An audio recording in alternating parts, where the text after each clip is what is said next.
আমরা বলেছিলাম 1 এপ্রিল থেকে টাকাটা তাদের অ্যাকাউন্টে যাবে,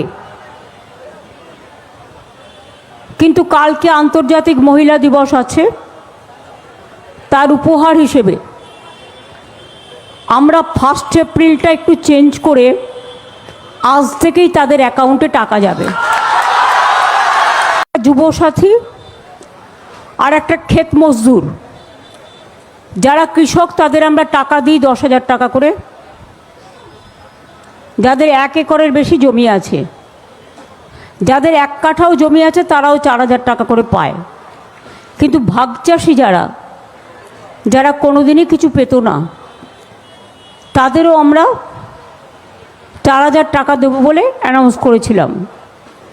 আর যুবসাথী 21 থেকে 40 যারা শুধু পড়াশুনো করেন, স্কলারশিপটাকে আমরা বাদ দিয়েছি, কারণ ওটা তার পড়ার জন্য লাগে, সেটাকে আমরা ধরছি না।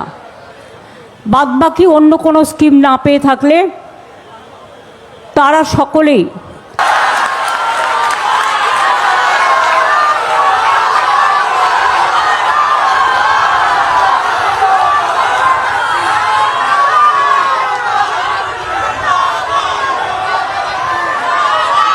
একুশ থেকে 40 বছর পর্যন্ত যারা আছেন, প্রায় 90 লাখ থেকে 1 কোটি ছেলেমেয়েরা এই দরখাস্ত করেছেন, যারা অন্য কোনো স্কিমে নেই, শুধু স্কলারশিপ পায়।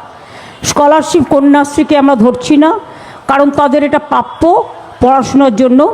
যারা স্টুডেন্ট আছে, মেধাশ্রী আছে, ঐক্যশ্রী আছে, শিক্ষাশ্রী আছে, স্বামী বিবেকানন্দ স্কলারশিপ আছে, সবুজ সাথী আছে, তরুণের স্বপ্ন আছে, এগুলোকে আমরা ধরছি না। এটা হচ্ছে 21 থেকে 40 বছর যারা কোনো চাকরি বাকরি পাননি, আমরা তাদের দিচ্ছি। এবং যারা অ্যাপ্লাই করেছে, প্রায় 1 কোটি ছেলেমেয়েরা অ্যাপ্লাই করেছে।